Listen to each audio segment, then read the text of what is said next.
Hola amigos, en esta oportunidad voy a resolver los ejercicios propuestos de física de la semana 2 de la Pre-San Marcos, este ciclo 2019-2. Voy a tratar de resolverlos si es posible paso a paso para que sea entendible por todos. Sin nada más que decir, empezamos. Bueno, como nos dice el ejercicio, tenemos dos vectores, el vector P y el vector Q, que forman un ángulo de 60 grados. Nos pide hallar cuál será la resultante de esta, teniendo en cuenta que la resultante, el módulo de la resultante máxima es igual a 8 y el módulo de la resultante mínima es igual a 2 centímetros, nos dicen. Bueno, en este tipo de ejercicio debemos recordar algo muy básico, que sería cuál debe ser el ángulo que deben formar dos vectores para que se obtenga el módulo de la resultante máxima.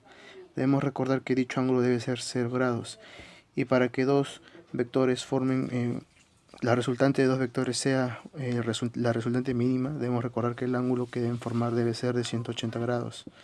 Teniendo en cuenta esto y recordando la formulita de la resultante de dos vectores que tienen la siguiente forma, que forman un ángulo, va a ser igual a esto. Creo que esto es algo que muchos conocen.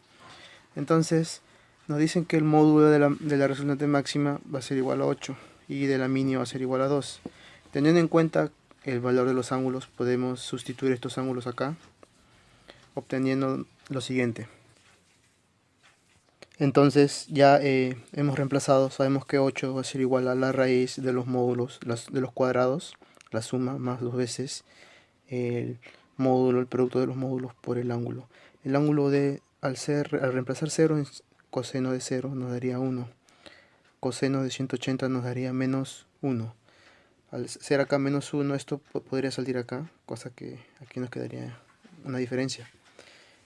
Al elevar al cuadrado ambos lados, tomando en cuenta los positivos, nos saldría 64 es igual a p cuadrado más q cuadrado más 2 veces pq, y aquí al cuadrado sería 4, ¿verdad? Y de la siguiente forma, cosa que podemos sumar esto, cosa que si esto se va, nos quedaría 2 veces p al cuadrado más q cuadrado. Esta es una simple suma, 68. De aquí podemos obtener que la suma de los cuadrados de los módulos de los vectores p y q va a ser igual a 34. Cosa que lo que nos pide el ejercicio es esto, con coseno 60, ¿verdad? Que es el ángulo que nos dan. Por ende, entonces p cuadrado más q cuadrado sería 34. A eso debemos sumarle dos veces el producto de los módulos de p y q por el coseno de 60. Pero si el coseno de 60 es un medio, entonces puede irse el 2, simplemente nos faltaría hallar pq. Rápidamente podemos reemplazar en cualquiera de estos dos. Sabemos que la suma de los cuadrados es 34, entonces de acá 4 es igual a esta suma, que sería 34 menos justamente dos veces el producto de los módulos. Entonces rápidamente de aquí podemos ver que pq es igual a 15. Entonces ya tenemos el valor de pq. Simplemente reemplazarlo acá sería 15, entonces el módulo de la resultante sería raíz de 49, este es igual a 7 centímetros, pero nos dicen que esto representado en la realidad, con los ejemplos que nos dan al inicio, si 8 centímetros representa 800 metros, entonces 7 centímetros representará 700 metros, ¿no? Que sería la respuesta. Pasamos al ejercicio 2. Tenemos lo siguiente, nos presentan en un plano cartesiano tres vectores. Sabemos el ángulo que van a formar dos de estos con el eje de las y nos piden hallar la resultante o el módulo de la resultante máxima.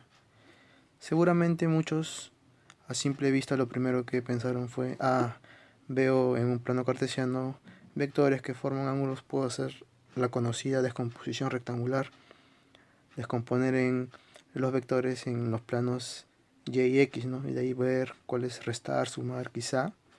Pero estos ángulos quizá no sean muy conocidos para muchos. Otra idea que quizá muchos tuvieron fue hacer rotar los vectores cierto ángulo.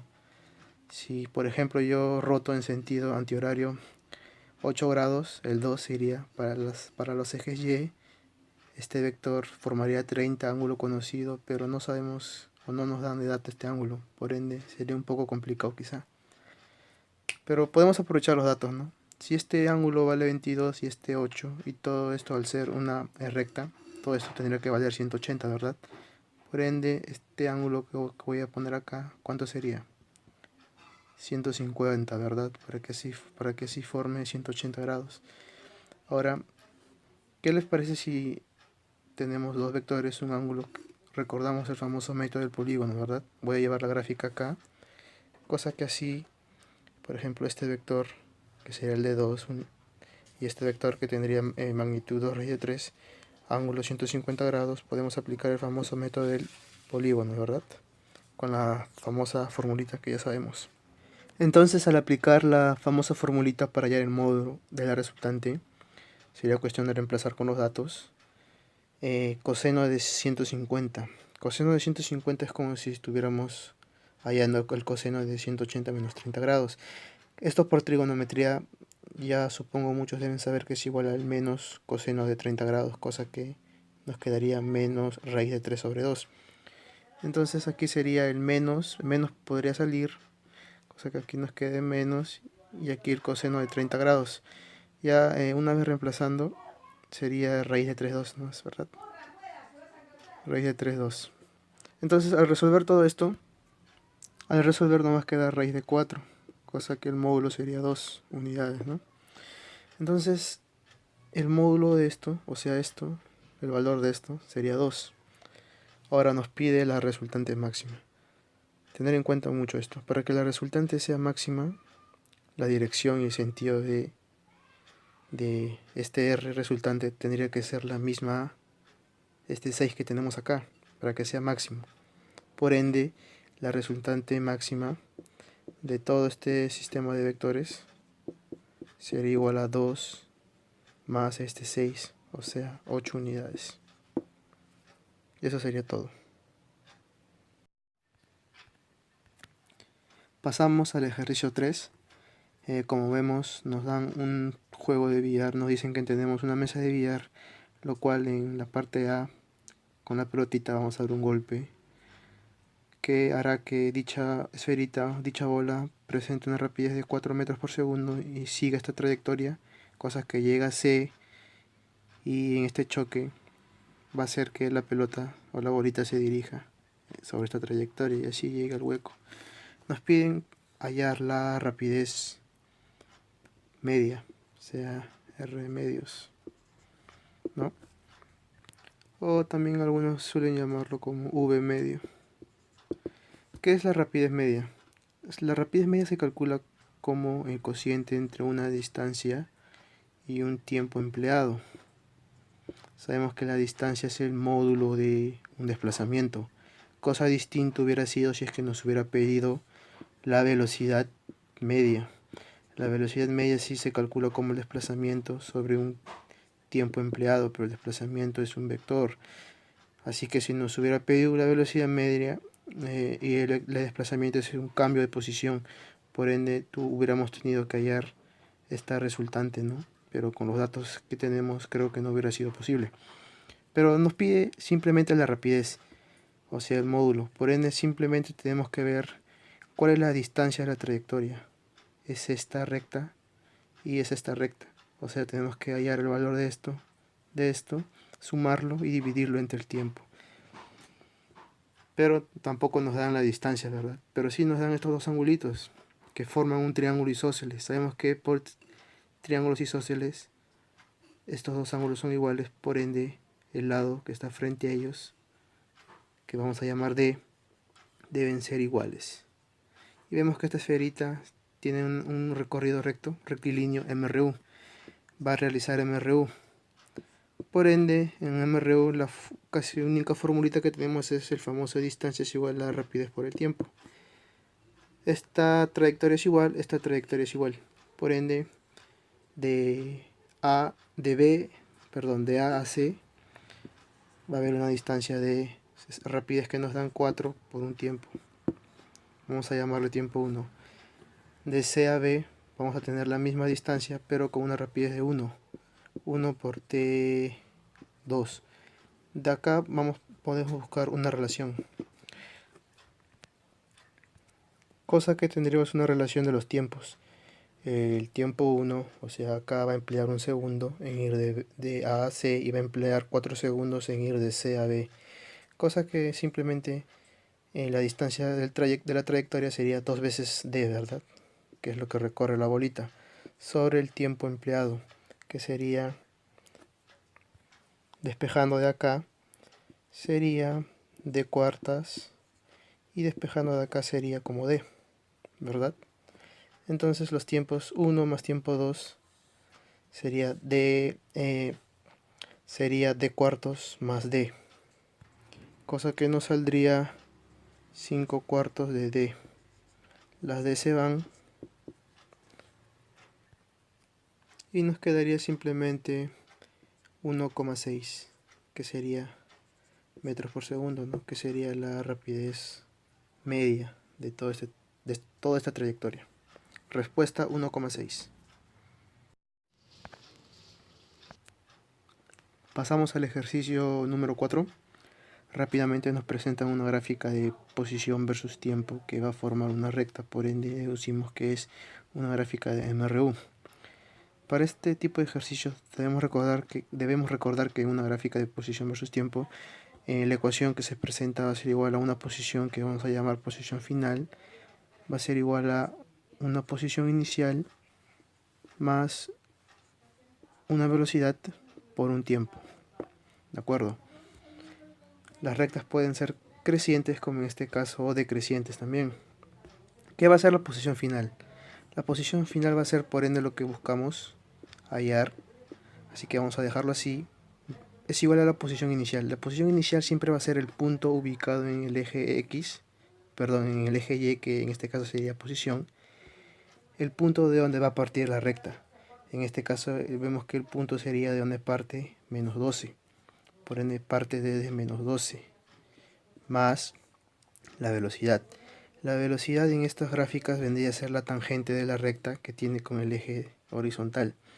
Pero en este caso, si no quieres hallar la tangente, puedes reemplazar siempre y cuando hay un punto, ¿no? Si vemos que esto es una función de una recta simplemente, al hacer 5 al tiempo, la proyección con el eje Y sería 0, ¿verdad? Como se observa acá, si es 5, es 0. Por ende, podemos simplemente reemplazar en esta formulita. Posición 0 va a ser igual, la posición inicial siempre va a permanecer ahí, más la v, que no sabemos, pero sí sabemos el tiempo, que va a ser 5. De aquí rápidamente podemos deducir que v, obtenemos el valor de v, que sería 2,4. También hubiéramos podido trazar, como dije, una recta horizontal al plano T, formar un angulito, y la tangente de este alfa sería también v. Pero en este caso solo simplemente usé los datos del ejercicio, por ende v sería 2,4 por t, que es lo que siempre va a hacer variar a esto. Por ende nos piden el valor de la posición cuando t es 8, por ende al ser t 8 nos pide hallar cuánto sería el valor de en esta parte. Por ende aquí vamos a ponerlo como si fuera la posición final. Entonces rápidamente la posición final que nos pide va a ser igual a menos 12 más 2,4 por el tiempo que nos pide, 8. De aquí podemos rápidamente operar y hallar la posición final. Por ende la posición final sería 7,2 metros. 7,2 metros. Rápidamente pasamos al ejercicio 5. Nos dicen que tenemos un túnel o una cueva de 120 metros de longitud por donde va a ingresar un tren con una longitud L que nos piden hallar. Nos dicen que el tren termina de cruzar completamente en la cueva en 8 segundos. Por ende, esa información, termina de cruzar completamente el túnel, significa que esos 8 segundos va a emplear desde que termina de ingresar, o sea, toda la longitud ingresa hasta que toda la longitud sale. Por ende, por MRU, bueno, el tren va a presentar una rapidez, ¿no? Vamos a llamarle V. Por ende, por MRU, toda esta distancia, que sería 120 más la longitud del tren, va a ser igual a la rapidez del tren por el tiempo 8. primera ecuación, por decirlo así. Luego nos dicen que dentro del tren hay una persona que observa que el tren permanece 4 segundos dentro del túnel. Por ende podemos formar otra ecuación que sería la distancia total del túnel, porque es lo que la persona que está dentro nos dice, por la velocidad, perdón, por la rapidez, que sería la rapidez del tren, porque la persona está dentro del tren, por 4, que es el tiempo que el tren dice que está dentro del túnel. Entonces, de aquí podemos hallar la rapidez, que sería 30. Y esta rapidez lo llevamos acá, cosa que así vemos que la longitud del tren va a ser igual a 120 metros. Y eso sería todo.